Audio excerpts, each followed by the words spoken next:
name is Andrea, and this is Andy.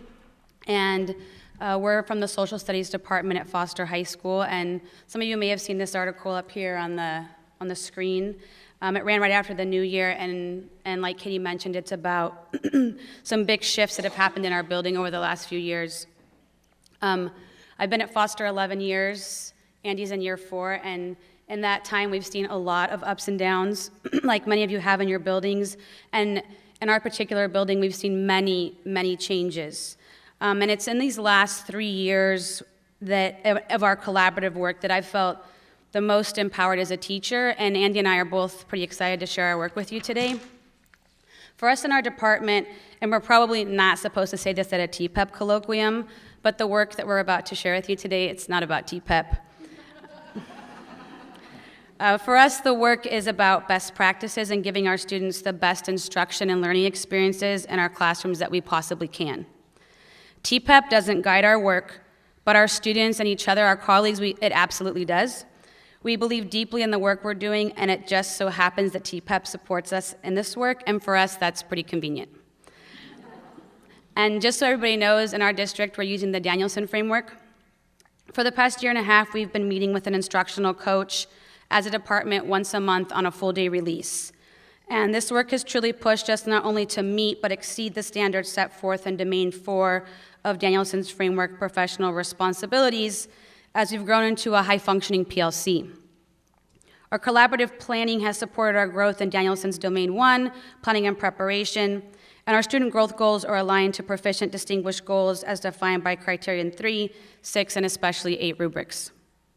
Our goals started out as scope and sequence and horizontal alignment, and they evolved. We've always had deep respect for one another as colleagues, but we really had to learn how to work together and to collaborate. This year, we're doing both peer observation and collaborative work in planning, and we will be able to look for and talk about instructional best practices. So enough about TPEP. The reality is this isn't about TPEP, and that isn't the part of the 2 years, and that in the past 2 years, we've set growth goals as a PLC, and we're going to continue this work indefinitely for our personal and professional growth and for the growth of our students. So TPEP was indeed the justification for our department work. So we came together, we were doing what we were doing. Now, we certainly did not see it as such, but it is true. TPEP was indeed. Yes, we worked on the scope and sequence, hitting Domain 3, growing our instructional strategies, but that wasn't the whole day's work. We were working on our goals together, aligned our lesson plans together, our units together, but really the whole entire year together. Within that alignment came the assessments as well, and allowed us to bring work from our different classes. And the really cool thing about this is we saw the connections horizontally as well as vertically within our classes. We gathered data together, helped one another out with TPEP. But again, just to make this absolutely clear, this was not about TPEP for us. During our release days, as the majority of us in the department were on comprehensive, we usually had 2 separate sessions. Our full department discussions, the work that we were doing, and then our grade level teams. 10th grade world history, 11th grade US, 12th grade civics. These split days helped us in many ways, starting out with the big picture for the day, talking about what we have been doing, what we'd like to be doing, and how we'd like to do it, and of course, the all-important why we are doing this work.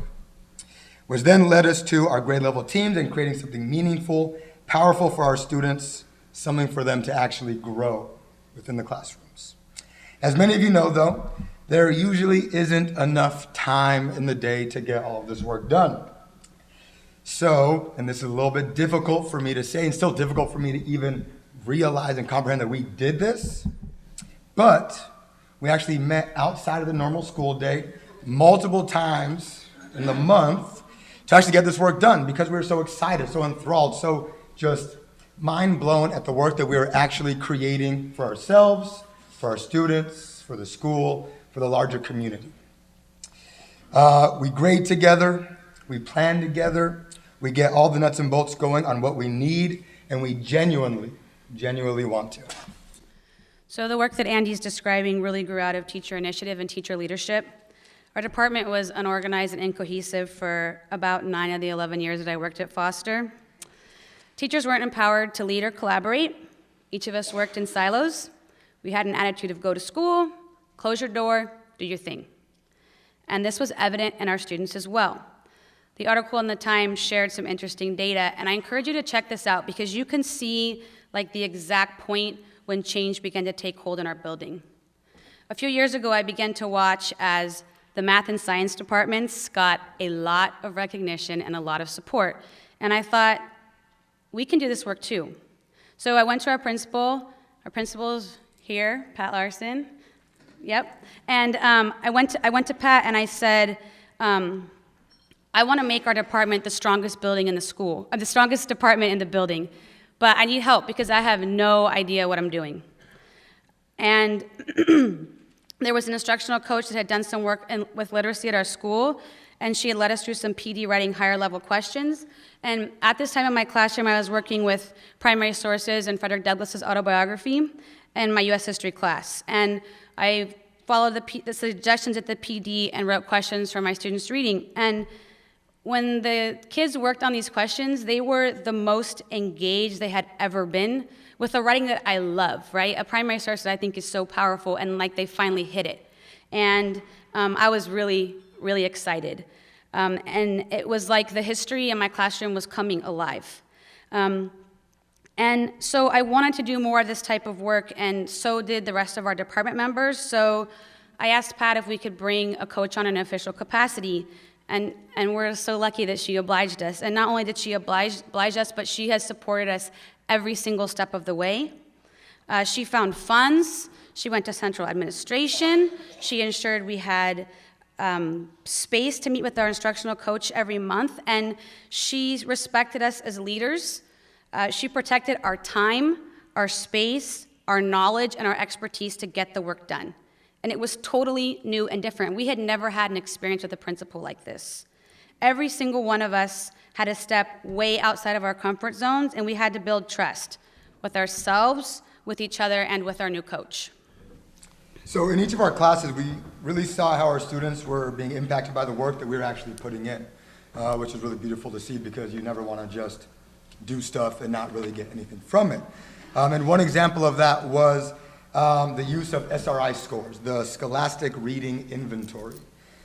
This was kind of used to guide our teaching, guide my teaching specifically, using this data and whatnot. So within the SRI students, they take this multiple times a year in their English classes, so that their English classes or the English teachers can see kind of where they're at with their reading levels, comprehension, all of that. But we didn't get to see this data, the social studies department. Really, it was only for the English, and they were kind of doing what they did with it. But with the help of our instructional coach and other people within the building, I decided that it would be great for us to also get a hold of this data to kind of see where we're at, because just like the English department, we do a lot of reading, a lot of writing, and as we know, both of those definitely go hand in hand. The groups that I created for my class based on the SRI scores were some of the lower level scores that I saw. I brought them in the front of the class, more direct instruction, working with me, more one-on-one support. Higher level scores kind of put them on the other side of the classroom. They could really do this on their own, a little more independent work. They understood what they were reading, understood what they were being asked to do. And then the middle scores, more collaborative. So these students maybe needed to talk to other students about this. Also, when I got my group going, I could check in with the other groups and kind of see where they were at. So within this work, it really helped to see the support that each of these students needed.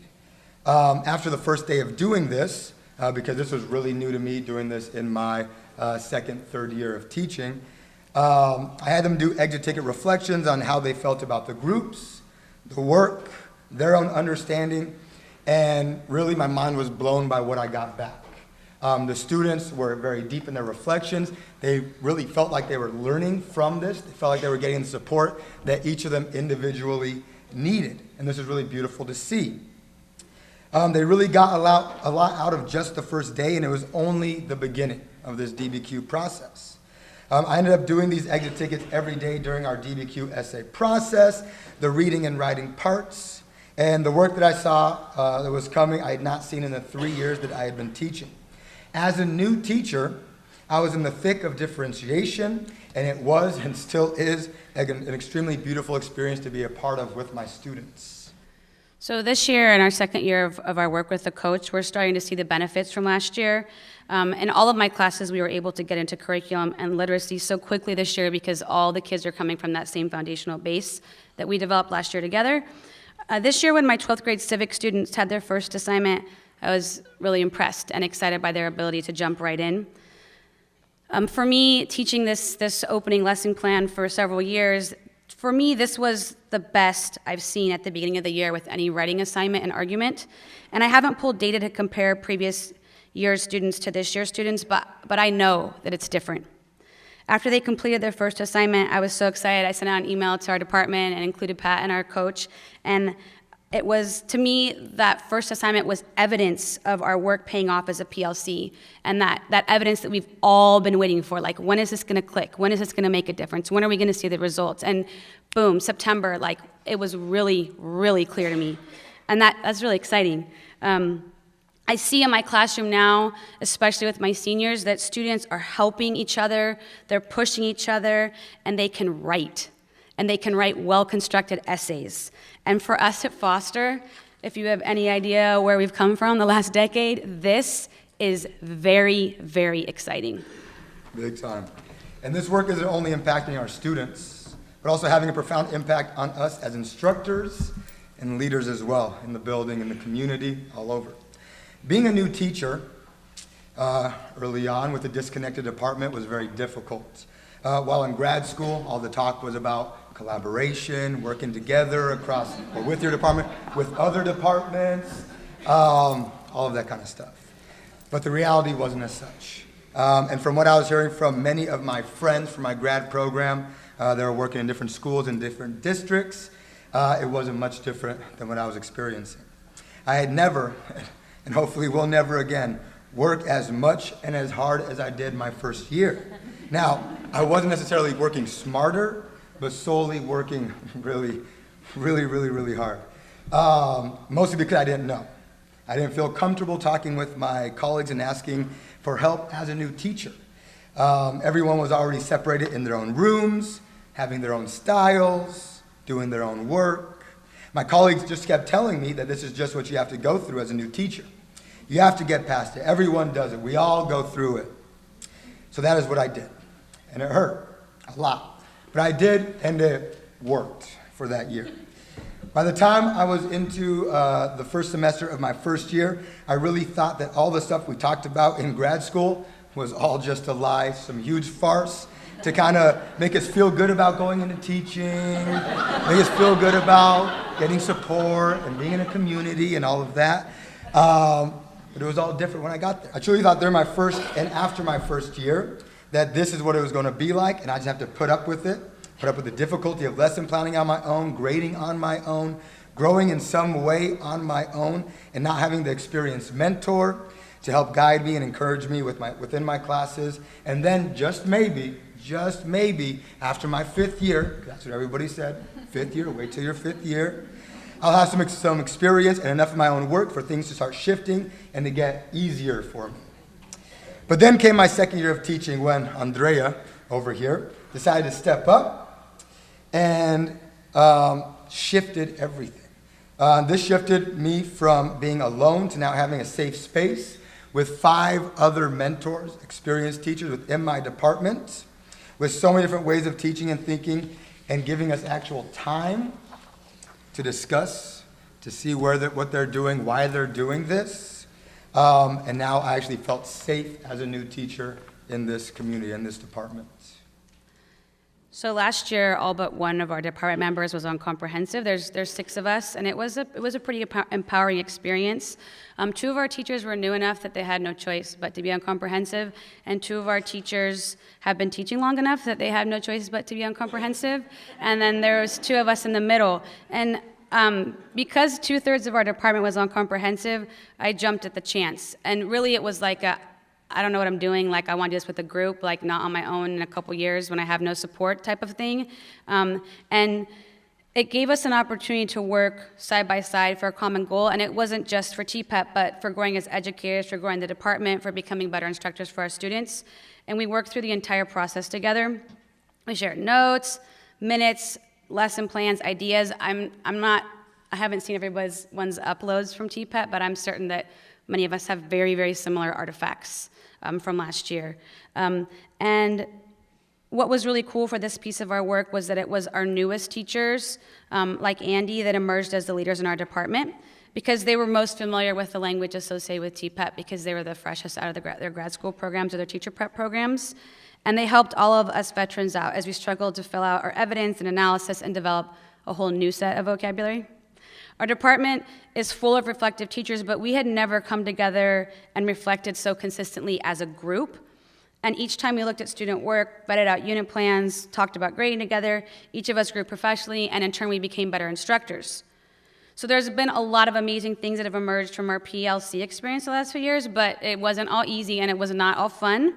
And I don't know how many of you have ever worked with social studies teachers, but it's like herding cats, okay? And our department has 6 big personalities and 6 very strong ideas about what should be taught and how it should be taught and who we should teach about. And we also span different levels of experience and areas of expertise, like stuff that we really like to talk about. 2 of our teachers have been at Foster over 25 years. 2 of us are kind of in the middle, and then, like I mentioned, 2 are newer teachers. And we're a pretty diverse group of people, and this posed huge challenges. And we had to have some really hard conversations of why we teach what we do, what gets taught, and whose voices are emphasized in a history and civics curriculum. We all started at point 0 with our students, and it was challenging. It was really hard, actually. The grading was suffocating in the beginning. I felt like in year 10, I was a year 1 teacher all over again. And it was because the kids were developing a whole new skill set, and we were learning entirely new assessments. And we had to tell ourselves over and over. We had many serious conversations with our coach, and it was like, okay, we know things are gonna get easier, and they're gonna get better, and we're gonna reap the rewards. And then comes September, and we did. And it was like, okay, this is worth it. This is why we're doing this. And through the whole process, we leaned on one another. We commiserated together, and we forced each other to push ahead. We kept assessing writing and developing curriculum and instruction to help meet the goals to help kids get better. And for every conversation, we went back to the idea we emphasized in the beginning, which is what's best for our students. We decided 2 things early on. The first thing we decided is that all the kids in our classrooms should see themselves reflected in their social studies curriculum. The second thing we decided was that skills were far more important for us than content was. And because we could agree on these 2 things, it was able to serve as a guide for many difficult conversations. And as we change and grow as a department, we're more clearly able to see what kids do and don't know and what they need support in. We're using data to inform many of these conversations, and they're hard conversations because we have to discuss our own professional practice, which is so deeply personal to all of us, and where and how each of us can grow. But because we have a high-functioning PLC now, we can do these work and we can have these conversations. So working in such a small district, in Tukwila, 1 high school, 1 middle school, 3 elementary schools, it definitely has its perks and has its difficulties as well. One of the biggest challenges, time. Getting a full day once a month for a year and a half is a lot of time out of the classroom without our students. And even more so, the sub shortage is a real thing and can be very tricky to maneuver around. Along with the time taken out of our regular day once a month, we're also working after hours, meeting up after school and continuing the work there, even with having our personal lives, our families, our pets, our activities, and really seeing the benefit to push through and make these sacrifices, seeing what comes out of this, seeing ourselves grow as lifelong learners. And the best part of all, looking at our students when they get that look on their face that says, I got it, I understand, I see now. One of the huge perks, though, has been having such wonderful leadership both at our school and at the district level as well, who see the importance in the work that we are doing, in the work that we have done, and the work that we will certainly continue to do. But it is more than that. They believe in our work and allowing it to be teacher-led. And that's the biggest thing.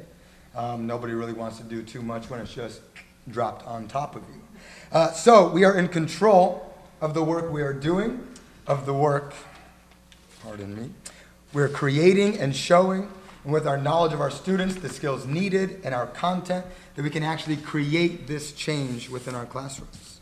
Without having people at the district and our very own principal believing in the work that we're doing, none of this could have taken place, and that includes the release days, working with our amazing instructional coach a lot, our peer observations, and our department truly coming together for a common goal, a common desire to foster a learning community in our social studies department, but also in our school.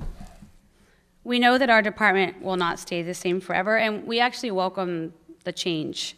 We know that our colleagues will move on, and we're constantly challenged with keeping our curriculum relevant for the students that we serve.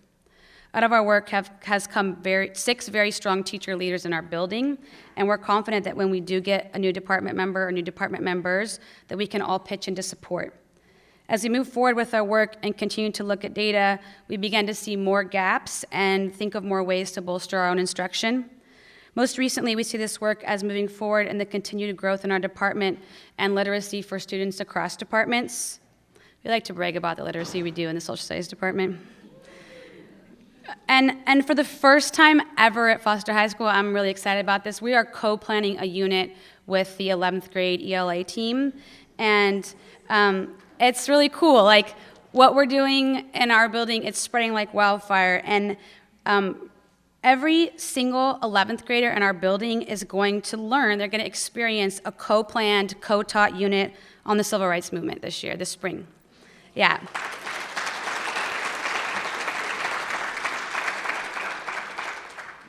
So just saying that out loud and like hearing the positive reaction, like I get so excited about that. Like we've wanted to do this for years, but we finally have the skill set. We finally feel empowered to actually make it happen, and we're all committed to doing the work.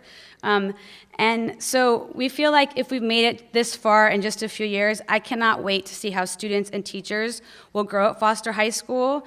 And I know that they're going to do this because we're going to continue to push the limits of our PLCs and our own professional practice. Thank you.